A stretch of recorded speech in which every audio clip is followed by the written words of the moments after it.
Hola a todos y a todas. Bueno, vamos a retomar un poco el tema de los relatos cortos a petición de un miembro de mi canal de WhatsApp. Me ha propuesto este relato. Lo he conseguido ya en PDF y me ha parecido bastante interesante y de una longitud, digamos, apropiada para meterlo aquí en un audio, ¿no? No es un relato muy largo. Aprovecho también para, que se me olvidó en el otro post, para saludar a un amigo de Perú, Beca, se llama así, y bueno, pues tuve una conversación con él. Es una persona que me lleva escuchando desde hace bastantes años y tal, y me pidió que lo saludara y bueno, pues aquí queda saludado. Saludos, Beca, que te vaya muy bien en esta triste vida. Y bueno, pues la idea es, voy a locutar un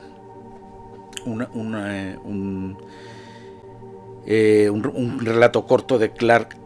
Ashton Smith que se titula La sombra doble. Es un relato que es muy similar a... es un precursor de los relatos de Howard Philip Lovecraft, ¿vale? Clark Ashton Smith era pues una especie de precursor de Lovecraft, alguien en quien Lovecraft se basaba o seguía, ¿no? Ya veréis que muchísimas figuras, temas, recursos estilísticos y literarios que se ven en este relato de La sombra doble, pues lo vais a encontrar luego en Lovecraft, ¿vale? Y bueno, pues el relato va un poco de esa manía que tienen algunos magos que no son muy diestros en su menester, en su oficio, a la hora de realizar conjuros que no se saben del todo muy bien, y que precisamente por no saber muy bien lo que están haciendo y no conocer qué consecuencias puede traer eso, pues acaban mal. Así que tomar conciencia de que no se puede ser un aprendiz de brujo. Los brujos o son maestros o no son. Y ahora pues me voy a dejar de enrollar y voy a pasaros a leer el relato. Se titula La sombra doble de Clark Ashton Smith. Mi nombre es Fapertron. Entre aquellos que me han conocido en Poseidonis, pero ni siquiera yo, el último y más aventajado de entre los discípulos del sabio Avictes, conozco el nombre de aquello en lo que estoy destinado a convertirme mañana. Por tanto, bajo la luz menguante de las lámparas de plata en la casa de mármol de mi maestro sobre el sonoro mar, escribo esta historia con mano temblorosa, garabateando con tinta de mágicas virtudes sobre antigua vitela gris de inapreciable piel de dragón. Cuando lo haya terminado de escribir, introduciré estas páginas en un cilindro sellado de oricalco y arrojaré el cilindro al mar desde la ventana más alta, no sea que aquello en que estoy destinado a convertirme destruya este escrito por casualidad. Y puede ser que marineros de Lepara, camino de y Neor, en sus altas trirremes, encuentren el cilindro, o que los pescadores lo extraigan de las olas con sus redes y, habiendo leído mi historia, los hombres descubran la verdad y se den por advertidos, y ningún hombre oriente sus pasos desde entonces a la pálida casa de Avictes, morada de demonios. Durante 6 años he vivido apartado junto a mi anciano maestro, olvidándome de mi juventud y sus correspondientes deseos en el estudio de cosas arcanas. Hemos profundizado más que todos los que nos precedieron en el estudio del saber prohibido, Hemos llamado a los habitantes de criptas selladas de los terribles abismos más allá del espacio. Pocos son los hijos de la humanidad que han deseado buscarnos entre los estériles acantilados barridos por el viento, y muchos, pero sin nombre, fueron los visitantes que recibimos desde los más remotos confines del tiempo y del espacio. Austera y blanca como una tumba era la mansión en que habitábamos. Lejana estaba sobre los desnudos acantilados negros, sobre los que el mar del norte trepa indomable y rugiente, o mengua con el murmullo incesante de un ejército de confusos demonios, siempre llena como una tumba de huecos sonidos, con el eco lúgubre de sus voces tumultuosas. Y los vientos lloran su triste cólera en torno a las altas torres, pero no las agitan. Por el lado, el mar, la mansión, se alza sin transición desde el acantilado vertical, pero en los otros lados hay estrechas terrazas donde crecen cedros enanos y retorcidos, que siempre se inclinan ante las galernas. Monstruos gigantescos de mármol vigilan los portales por el lado de tierra, y enormes mujeres de basalto guardan los apretados pórticos sobre el oleaje, y poderosas estatuas y momias se levantan por todas partes, por las habitaciones y los pasillos, pero, excepto estos y las entidades que hemos convocado, no hay nadie que nos acompañe, y los zombis y las sombras han sido los servidores de nuestras necesidades de cada día. Todos los hombres conocen la fama de Abictes, el único discípulo que ha sobrevivido de aquel Maligris, quien aterrorizó Susran por medio de su nigromancia desde su torre leonada. Maligris, quien descansó en la muerte durante años mientras los hombres aún le creían con vida, quien, yaciendo así, todavía pronunciaba potentes hechizos y terribles oráculos con los labios en putrefacción. Pero Abictes no ansiaba el poder temporal a la manera de Maligris, y habiendo aprendido todo lo que los hechiceros mayores podían enseñarle, se retiró a las ciudades de Poseidonis para encontrar otro dominio aún mayor, y a mí, el joven Fapertron, se me permitió durante los años tardíos de Abictes unirme a su soledad, y desde entonces he compartido sus austeridades, vigilias e invocaciones. Y ahora, de igual manera, debo compartir la extraña condena que ha acudido en respuesta a su invocación. No sin terror, dado que el hombre es apenas un mortal, yo, el neófito, contemplé al principio los rostros formidables y repugnantes de aquellos que a Abictes obedecían. Me estremecí ante las negras contorsiones de las cosas del submundo que salían de los braseros. A través del humo de muchos tamaños, grité con horror ante la asquerosidad gris, colosal y sin forma que se levantaba malignamente alrededor del círculo dibujado con 7 colores, amenazando con castigos inmencionables a los que estábamos en el centro. No sin repugnancia bebí el vino que me fue escanciado por cadáveres, y comí el pan que me fue proporcionado por fantasmas, pero la repetición y la costumbre borraron la novedad, destruyeron el miedo y, con el paso del tiempo, llegué a creer que Abictes era señor sobre todos los encantamientos y exorcismos, con un poder infalible para expulsar a todos los seres que invocaba. Bien le habría ido a Abictes y a mí si el maestro se hubiese conformado con la sabiduría conservada de Atlantis y Thule, o la traída de Mu. Sin duda esto debería haber bastado, porque en los libros de hojas de marfil de Thule estaban escritas con sangre runas que llamarían a los demonios del 5º y 7º planetas, si se pronunciasen en voz alta durante la hora de su ascensión, y los hechiceros de Mu habían dejado el informe de un procedimiento por el cual las puertas del lejano futuro podían ser abiertas, y nuestros padres, los atlantes, habían conocido la carretera entre los átomos y el sendero a las lejanas estrellas. Pero Abictes tenía sed de un conocimiento más oscuro, un imperio más profundo, y a sus frágiles manos durante el 3er año de mi noviciado llegó la tableta, brillante como un espejo de la perdida gente serpiente. A ciertas horas, cuando la marea había descendido de las empinadas rocas, acostumbrábamos a descender por unas escaleras ocultas en cavernas, a una playa rodeada de acantilados detrás del promontorio en que se levantaba la casa de Abictes. Allí, en las pardas arenas mojadas, más allá de las espumosas lenguas de las olas, descansarían los gastados y curiosos restos de extrañas cosas, y el tesoro de los huracanes había extraído de las insondables profundidades. Y allí habíamos encontrado las volutas de grandes caracolas rojas y sanguinolientas, y toscos montones de ámbar gris, y blancas flores perennes de coral, y en una ocasión el barbárico ídolo de verde bronce que había sido el mascarón de proa de una galera de lejanas islas hiperbóreas.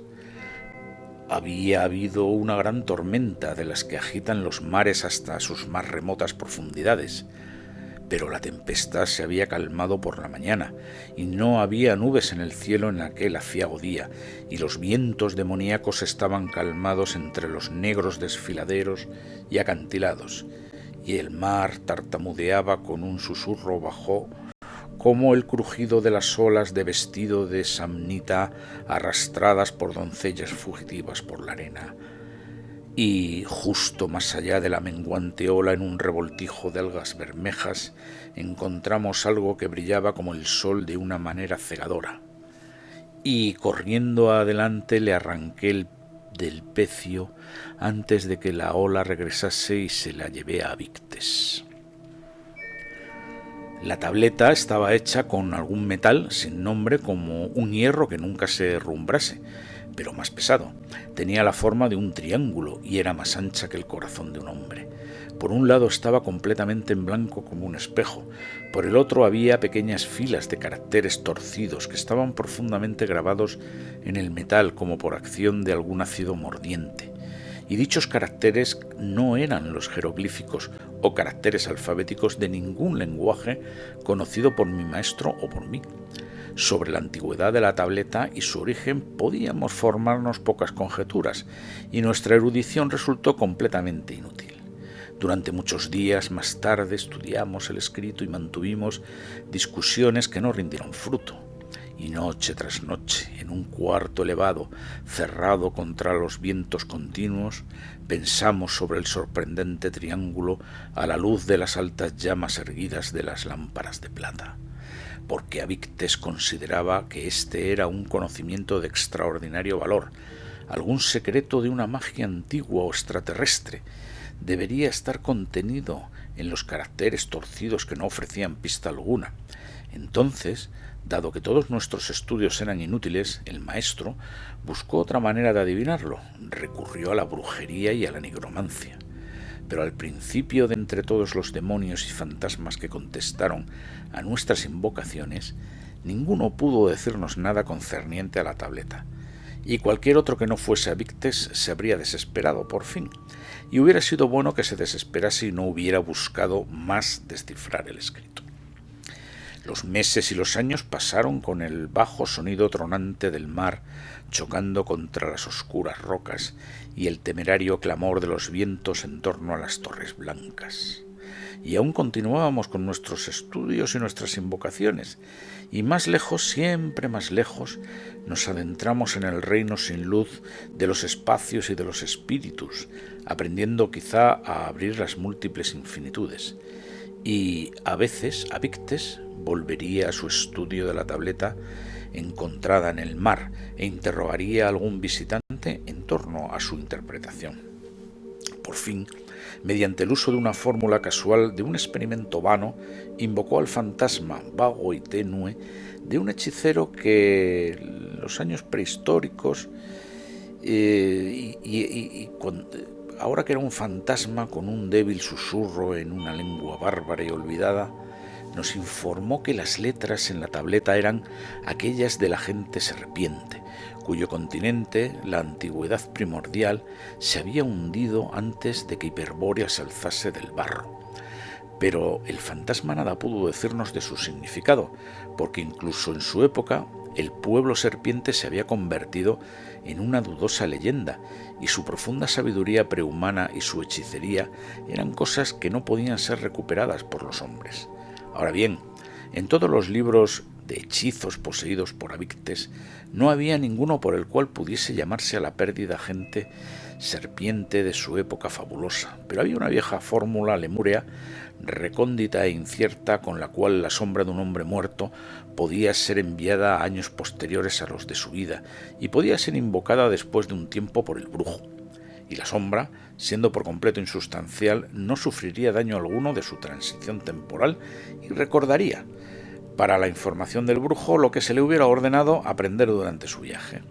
Así, habiendo invocado de nuevo el fantasma del hechicero prehistórico, cuyo nombre era Ibiz, Abictes hizo un uso bastante raro de varias gomas y fragmentos de madera fósil, y él y yo, recitando los responsos de la fórmula, enviamos el espíritu de Ibiz a las lejanas edades de los hombres serpiente. Y tras un tiempo que el maestro consideró suficiente, realizamos el curioso rito de encantamiento por lo que se llamaría a Ibiz. Y los ritos tuvieron éxito. Ibiz se alzó de nuevo ante nosotros como un vapor que el soplido del aire está a punto de hacer desaparecer. Y en palabras tan débiles como el eco de recuerdos que están a punto de olvidarse, el espectro nos comunicó la clave para la comprensión de las letras que habían aprendido en el pasado prehumano. Y después de esto no interrogamos más a Ibiz, sino que consentimos que regresase a su reposo y al olvido. Entonces, conociendo el sentido de los nimios y retorcidos caracteres, leímos el escrito de la tableta e hicimos una traducción del mismo, aunque no sin trabajos y dificultades, dado que los propios fonemas de la gente serpiente y los símbolos e ideas eran algo distinto de los de la humanidad, bastante distintos. Y cuando hubimos descifrado la inscripción, descubrimos que contenía la fórmula para cierta invocación que, sin duda, había sido utilizada por los hechiceros serpientes. Pero el objeto de la invocación no era mencionado. Tampoco había pista alguna sobre la naturaleza o identidad de lo que acudiría en respuesta a los ritos. Y lo que es más, no había un rito correspondiente de exorcismo o un hechizo para hacerlo partir. Grande fue la alegría de Abictes, considerando que habíamos encontrado, pues una sabiduría más allá de las expectativas o el recuerdo del hombre. Y aunque yo intenté disuadirle, se decidió a emplear la invocación, argumentando que nuestro descubrimiento no era algo casual, sino que estaba decretado por el destino desde el principio, y no parecía estar preocupado ante la amenaza que podía representar para nosotros el conjuro de cosas cuyo conocimiento y atributos nos resultan por completo desconocidos. Porque, dijo Abictes, no he llamado durante los años de mi brujería ni Dios, ni diablo, ni demonio, ni aparecido, ni sombra que no pudiese controlar y despedir según mi capricho, y me resisto a creer que exista algún espíritu o poder que se encuentre más allá del control de mis encantamientos que pudiera haber sido convocado por una raza de serpientes, cualquiera que en la nigromancia y las ciencias demoníacas haya sido su habilidad. Y así que, viendo que se mostraba obstinado y reconociéndole como mi maestro en todos los sentidos, estuve de acuerdo en ayudar a Abictes en el experimento, aunque no sin malos presentimientos. Y entonces juntamos en la cámara de los conjuros durante 1 hora y la conjunción de las estrellas especificadas, el equivalente de los variados materiales raros que la tableta había indicado que debían utilizarse en el ritual. Sobre mucho de lo que hicimos y sobre ciertos agentes que utilizamos, mejor no hablar. Tampoco recordaré las agudas palabras sibilantes que resultaban difíciles de articular a seres no nacidos de serpientes, cuya entonación formaba una parte importante de la ceremonia. Hacia el final dibujamos en el suelo un triángulo con la sangre fresca de pájaros, y Abictes se puso de pie en un ángulo y yo en el otro, y la delgada momia parda de un guerrero atlante, cuyo nombre había sido Oigos, fue colocada en el otro ángulo. Y así situados, Abictes y yo sujetamos en nuestras manos velas hechas con grasa de cadáver hasta que las velas se hubieron quemado entre nuestros dedos como si fueran candelabros. Y sobre las palmas extendidas de la momia de Oigos como si fuesen incensarios huecos, ardieron talco y amianto, encendidos por medio de un extraño fuego cuyo secreto conocíamos, y a un lado habíamos dibujado una elipse inquebrantable, hecha con repetición encadenada y sin fin de los 12 signos inmencionables de Oumor, a los cuales podríamos retirarnos en caso de que el visitante se mostrase enemigo o rebelde. Esperamos mientras que las estrellas que circundan los polos pasaban como había sido prescrito. Entonces, cuando las velas se hubieran apagado entre nuestros dedos chamuscados y el talco y el amianto estuvieran del todo consumidos en las palmas gastadas de la momia, Avictes pronunció en voz alta una palabra cuyo sentido era oscuro para nosotros, y Oigos, animado por la brujería y sujeto a nuestra voluntad, repitió la palabra tras un intervalo preestablecido, en un tono que era tan vacío como el eco nacido de una tumba, y yo durante mi turno también la repetí. Ahora, en la cámara de la invocación, antes de comenzar el ritual, habíamos abierto una pequeña ventana que daba al mar y de idéntica manera habíamos dejado abierta una gran puerta en el salón que daba a la tierra, no fuese que lo que acudiese en contestación necesitase un modo especial de entrada, y durante la ceremonia el mar estuvo en calma y no sopló el viento, y parecía que todas las cosas estuviesen en silencio a la espera de la llegada del visitante sin nombre. Pero cuando estuvo hecho y la última palabra había sido repetida por Oigos y por mí, nos quedamos de pie y esperamos vanamente por un signo visible u otra manifestación. Las lámparas ardían con tranquilidad y no caía otra sombra que las proyectadas por nosotros, por Oigos y por las grandes mujeres de mármol a lo largo de las paredes, y en los espejos mágicos que habíamos colocado hábilmente para que reflejasen a aquellos que de otra manera no serían vistos. No contemplamos señal o rastro de imagen alguna. Ante esto, al pasar un rato, Avictes se quedó gravemente desilusionado, considerando que la invocación había fallado en su propósito, y yo, con la misma idea, me encontraba secretamente aliviado. Interrogamos a la momia de Oigos para descubrir si él había descubierto en el cuarto, con tales sentidos como son propios de los muertos, alguna señal segura o una prueba dudosa de una presencia que no hubiese sido notada por los vivos, y la momia nos dio una respuesta nigromántica, diciendo que no había nada. En verdad, dijo Avictes, sería inútil esperar más, porque con seguridad de alguna manera hemos interpretado mal el sentido del escrito o hemos fracasado a la hora de duplicar los materiales utilizados en la invocación, o en la entonación correcta de las palabras, o puede ser que con el transcurso de tantos evos la cosa que anteriormente estaba acostumbrada a contestar ha dejado por fin de existir o ha alterado sus atributos, de manera que el hechizo es ahora nulo y sin valor. Ante esto asentí, bien dispuesto, con la esperanza de que el asunto había llegado a su fin, y después resumimos nuestros estudios acostumbrados e hicimos escasa mención el uno al otro de la extraña tableta y de su inútil fórmula. Igual que antes, transcurrieron nuestros días y el mar trepó y rugió furioso sobre los acantilados, y los vientos gritaron con su invisible y adusta cólera, inclinando los cedros igual que los brujos inclinan ante el aliento de Taharán, el dios del mal, con la maravilla de nuevos experimentos y encantamientos. Casi olvidé el inútil conjuro y parecía que Avictes también lo había olvidado. Todas las cosas eran igual que antes, todas nuestras mágicas percepciones, y no había nada para preocuparnos en nuestra sabiduría y serenidad, que considerábamos segura por encima de la soberanía de los reyes. Leyendo en las estrellas nuestro horóscopo, no descubrimos un mal futuro en este aspecto. Tampoco nos fue revelada una sombra de mal a través de la geomancia o de los otros modos de adivinación que empleábamos. Y nuestros demonios familiares, aunque horribles y temibles, a la mirada de los mortales eran del todo obedientes a nosotros, sus amos.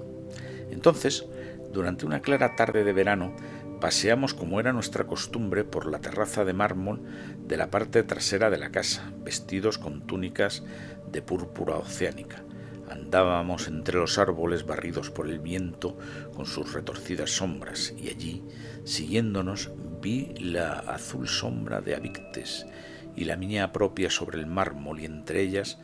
una sombra que no era proyectada por ninguno de los cedros. y me quedé muy sorprendido, pero no le hablé a Víctes del asunto, sino que observé a la sombra con disimulo y con cuidado. Vi que seguía de cerca a la del maestro, manteniendo siempre la misma distancia, y no temblaba a causa del viento, sino que se deslizaba como algún líquido pesado, denso y purulento, y su color no era ni azul, ni púrpura, ni negro, ni ningún otro color al que los ojos del hombre estén acostumbrados, sino un tono como de una putrescencia más oscura que la muerte, y su forma era completamente monstruosa, como proyectada por algo que caminaba erguido, pero que tenía la cabeza a Roma y el largo cuerpo ondulante de algo que debería arrastrarse en vez de andar. Avictes no se había fijado en la sombra, y yo todavía tenía miedo de hablar, aunque pensé que era mala cosa para mi maestro tener semejante compañía, y me acerqué a él con el fin de descubrir por medio del tacto o de cualquier otro sentido la presencia invisible que proyectaba esa sombra. Pero el aire estaba vacío en dirección al sol desde la sombra y no encontré nada opuesto a él, ni en ninguna otra dirección oblicua, aunque busqué con cuidado sabiendo que ciertos seres proyectan su sombra de esta manera. Después de un rato, a la hora acostumbrada, volvimos a casa a través de las retorcidas escaleras y los portales, flanqueados por monstruos, y vi a la extraña sombra moviéndose siempre detrás de la sombra de Avictes, cayendo horrible y sin interrupciones sobre los escalones y pasando claramente separada y distinta sobre la larga sombra de los elevados monstruos y en los oscuros salones de más allá del sol, en los cuales no debería haber sombras. Contemplé con horror la mancha asquerosa y distorsionada con su pestilente color sin nombre, siguiendo a Avictes como en lugar de su propia merecida fuente. Y durante todo aquel día, a todas partes a las que nos dirigimos, a la mesa servida por espectros o a la biblioteca vigilada por momias, la cosa persiguió a Avictes, pegándosele como la lepra al leproso. Y el maestro aún no lo había notado, y yo me abstenía de avisarle, con la esperanza de que nuestro visitante se retiraría en su momento, marchándose tan discretamente como había llegado. Pero a medianoche, cuando estábamos sentados juntos bajo la luz de las lámparas de plata, estudiando las runas escritas con sangre de Hiperbórea, vi que la sombra se había acercado más a la sombra de Avictes, levantándose detrás de su silla sobre la pared, y la cosa era un chorreo torrencial de la podredumbre del cementerio, la asquerosidad más allá de las negras lepras del infierno. Y ya no pude soportarlo más, y gritando de miedo y de asco informé al maestro de su presencia. Contemplando la sombra ahora, Avictes la estudió con atención, y no había ni miedo, ni temor, ni repugnancia en las profundas arrugas de su rostro, y me dijo por fin: esta cosa es un misterio más allá de mi ciencia, pues nunca en su práctica había acudido a mí una sombra sin ser llamada, y dado que todas nuestras invocaciones anteriores habían sido contestadas, debo considerar que esta sombra es la entidad, la umbría o la señal de una entidad que ha acudido en retrasada respuesta a la fórmula de los hechiceros serpientes, que habían considerado nula y sin poder. Y pienso que estaría bien que nos dirigiésemos ahora a la cámara de las conjuraciones e interroguemos a la sombra de la manera que podamos. Nos dirigimos entonces a la cámara de conjuraciones e hicimos los preparativos que resultaban necesarios y posibles, y cuando estuvimos preparados para interrogarla, la sombra desconocida se había acercado todavía más a la sombra de Avictes, así que la distancia entre las dos no era mayor que la anchura del bastón del nigromante. Entonces, de todas las maneras posibles interrogamos a la sombra, hablando a través de nuestros propios labios y de los labios de momias y de estatuas, pero no hubo respuesta, y llamando a algunos de los diablos y fantasmas, que eran nuestros espíritus familiares, intentamos interrogarla a través de sus bocas, pero no hubo resultado. Y, mientras tanto, nuestros espejos estaban vacíos de cualquier presencia que pudiese haber proyectado la sombra, y aquellos que habían sido nuestros portavoces no podían detectar nada en el cuarto. Y no habiendo hechizo alguno, eso parecía que tuviese poder sobre el visitante, así que Avictes se preocupó, y dibujando en el suelo con sangre y cenizas la elipse de humor, en la cual no puede entrar espíritu ni demonio alguno, se retiró a su centro. Pero aun dentro de la elipse, la sombra siguió a la suya, como una fluida mancha de corrupción líquida, siendo el espacio entre las dos no mayor que la pluma de un mago. Sobre el rostro de Avictes el horror había trazado nuevas arrugas, y su frente estaba perlada con un sudor de muerte, porque sabía, como yo, que esta era una cosa que estaba más allá de toda ley, y que no representaba otra cosa que un desastre y una maldad incontables, y me gritó con voz temblorosa diciendo: «No tengo conocimiento sobre esta cosa o sobre sus intenciones hacia mí, ni poder para frenar su avance. Vete y abandóname ahora, porque no deseo que hombre alguno contemple la derrota de mi brujería y la condena que de esto puede resultar. Además, estaría bien que te marchases cuando todavía hay tiempo, no sea que tú también te conviertas en presa de esta sombra». Aunque el terror había calado en lo más profundo de mi alma, era reacio a abandonar a Avictes, pero había jurado obedecer su voluntad en todo momento y en todos los sentidos. Y lo que es más, me sabía 2 veces impotente frente a la sombra, ya que el propio Avictes era impotente. Así que, despidiéndome de él, marché con miembros temblorosos de la cámara encantada, y mirando atrás desde el umbral vi que la sombra extraña, arrastrándose como una repugnante mancha sobre el suelo, había tocado la sombra de Avictes, y en ese momento el maestro gritó en voz alta como quien tiene una pesadilla, y su rostro ya no era el rostro de Avictes, sino que estaba convulso y contorsionado como el de un loco furioso que lucha contra invisibles súcubos. Y ya no miré más, sino que escapé por el oscuro pasillo exterior hacia las puertas que dan a la terraza.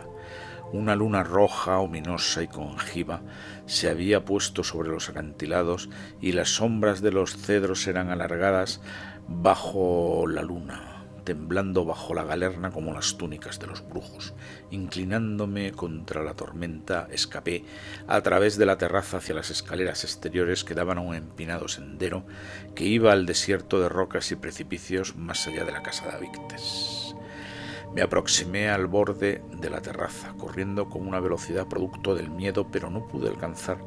la parte superior de la escalera exterior, porque a cada paso el mármol fluía debajo de mí, escapando como el pálido horizonte de quien lo busca, y aunque corría sin pausa, no podía acercarme al borde de la terraza. Al cabo, desistí notando que algún hechizo había alterado el propio espacio en torno a la casa de Avictes, de forma que nadie pudiese escapar de allí. Así que, resignándome a lo que quisiera que fuese a suceder, regresé a la casa y, ascendiendo las escaleras blancas bajo los rayos bajos e igualados de la luna atrapada en los acantilados, vi una figura que me esperaba en las puertas, y supe, por la túnica colgante de púrpura marino, pero no por ninguna otra señal, que la figura era Avictes, porque la cara ya no era por completo la cara de un hombre, sino que se había transformado en una amalgama asquerosamente fluida de rasgos humanos, con una cosa que no podría identificarse sobre la tierra. La transfiguración era más repugnante que la muerte o la corrupción, y el rostro ya estaba coloreado con la tonalidad sin nombre, corrupta y purulenta de la extraña sombra, y su silueta, que había adquirido un parecido parcial con la achatada sombra. Las manos de la figura ya no eran aquellas de un ser terrenal, y la forma debajo de la túnica se había alargado con una blancura nauseabundamente ondulante, y el rostro y los dedos parecían gotear a la luz de la luna una podredumbre delicuescente, y la oscuridad perseguidora, como una plaga que fluía densa, había corroído, distorsionado la propia sombra de Avictes, que ahora era doble de una manera que aquí no será contada. Con ganas habría gritado o hablado en voz alta, pero el horror había secado la fuente del lenguaje, y la cosa que había sido Avictes me llamó en silencio, sin pronunciar palabra, con sus labios vivos y podridos, y con ojos que ya no eran ojos sino una abominación purulenta. Me miró fijamente y agarró mi hombro con fuerza, con la blanda lepra de sus dedos, y me condujo medio desmayado a causa del asco por el pasillo hasta el salón, donde se encontraba la momia de Oigos, quien nos había ayudado en el triple encantamiento de los hombres serpientes, junto a varios de sus semejantes. Bajo las lámparas que iluminaban la habitación, ardiendo con una luz pálida, fija y perpetua, vi que las momias estaban erguidas a lo largo de la pared en su exánime reposo, cada una en su lugar acostumbrado, con su larga sombra acompañada con una sombra en todo similar a la cosa maléfica que había perseguido a mi maestro y ahora se había incorporado a él. Recordé cómo Oigos había realizado su parte del ritual y cómo había repetido una palabra desconocida que se indicaba después de Avictes, y así supe que el horror le había llegado a Oigos por turno y se descargaría sobre los muertos al igual que sobre los vivos, porque la repugnante cosa sin nombre que en nuestra presunción habíamos llamado no era capaz de manifestarse ante nuestra percepción de mortales de otra manera que no fuese esta. La habíamos arrastrado desde profundidades insondables del tiempo y el espacio, utilizando de una manera ignorante una fórmula terrible, y la cosa había acudido en su propia hora elegida, para dejar su marca de la abominación más extrema en quienes habían invocado. Desde entonces la noche ha menguado y un segundo día ha pasado con un perezoso fluir del horror. He contemplado la completa identificación de la sombra con la carne y la sombra de Avictes. Y también he visto la lenta usurpación de la otra sombra, de la sombra flaca del cuerno seco y abetunado de Oigos, y convertirlos en algo parecido a la cosa en que Avictes se ha transformado. Y he escuchado a la momia gritar como un hombre vivo, con un gran dolor y miedo, como en la agonía de una segunda muerte al chocar con la sombra. Y hace tiempo que se ha quedado en silencio, al igual que el otro horror, y no conozco ni sus pensamientos ni sus intenciones. Y, en verdad, no sé si la cosa que ha venido es la única o múltiple. Tampoco sé si su avatar se dará por satisfecho con aquellos que le invocaron en su momento o si se extenderá a otros. Pero estas cosas y muchas otras las sabré pronto, porque ahora es mi turno. Hay una sombra que sigue a la mía acercándose más y más. El aire se congela y se cuaja con un miedo desconocido, y los que fueron nuestros demonios familiares han escapado de la mansión, y las grandes mujeres de mármol parecen temblar visiblemente en sus puestos en la pared. Pero el horror de Avictes y el segundo horror, que fue Oigos, no me han abandonado. Con ojos que no son ya ojos, parecen meditar y vigilar esperando hasta que yo me convierta en algo como ellos, y su silencio es más terrible que si me hubieran descuartizado miembro a miembro. Y hay voces extrañas en el viento y rugidos discordes en el mar, y los muros tiemblan como si fuesen un delgado velo frente al negro aliento de remotos abismos. Así que, consciente de que el tiempo es escaso, me he encerrado en el cuarto de los volúmenes y de los libros y he escrito esta memoria, y he tornado la brillante tableta triangular cuya solución fue nuestra ruina y la he arrojado desde la ventana al mar, con la esperanza de que nadie la encuentre después de nosotros. Y ahora debo finalizar y meter este escrito dentro de un cilindro sellado de oricalco y arrojarlo para que flote sobre las olas, porque el espacio entre mi sombra y la sombra del horror disminuye por momentos y el espacio no es mayor que la pluma de un mago.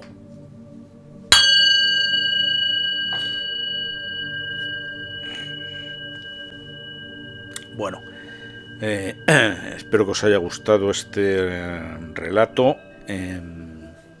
Como veis, es un cuento de los típicos y prototípicos que podría haber hecho Lovecraft, ¿no? Pero lo hizo Clark Ashton Smith.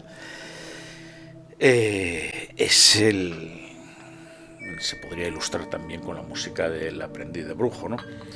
Es un aprendiz de brujo. Al final, en estos temas de brujería no hay maestros, somos todos aprendices. Y en este caso, por hacer mal el ritual, de tener en cuenta que en la magia ceremonial el ritual lo es todo. Es decir, y si se incumple, si lo hacemos mal, aunque sea una palabra mal pronunciada, bueno, lo menos malo que puede pasar es que el ritual no funcione, pero podemos quedar posesos. Un ejemplo de esto es el ritual de Abramelin el mago, del cual he hecho un post en esta oscura y húmeda cripta. Es un ritual larguísimo que requiere una preparación también larguísima y que hay que hacerlo bien hecho, con todo detalle y a rajatabla, o sea, no admite fallos, ¿vale? Por eso surgió la idea de la magia del caos, que yo creo que es más práctico que la magia ritualística, ¿no? O ceremonial. Pero bueno, esto estaba más de moda al principios del siglo XX, ¿no? A principios del siglo XX la magia ceremonial era era la que llevaba las riendas en este asunto de la magia. Fijaros también cómo se ve aquí en este relato lo que se llama el horror cósmico, es decir, que a la gente que nos gusta la literatura de miedo, ¿qué nos puede dar más miedo aparte de lo clásico de los fantasmas, las momias, los espectros, los vampiros y todas esas cosas? Bueno, pues un horror que venga de más allá de las estrellas, de dimensiones incluso, del espacio y del tiempo. Los ovnis modernos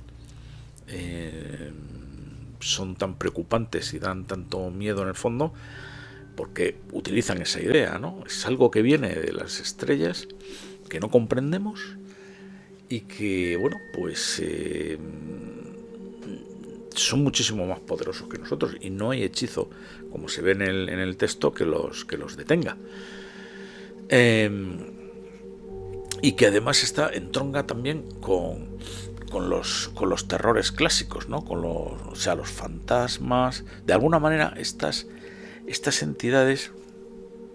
que vienen de más allá del espacio y del tiempo controlan a los entes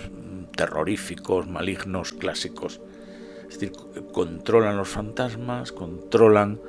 las momias, controlan a los vampiros, controlan a los elementales, a los seres de la noche. Claro, por eso dan tanto miedo, ¿no? Entonces, bueno, pues nada, sin más, espero que os haya gustado y hasta el próximo relato o post.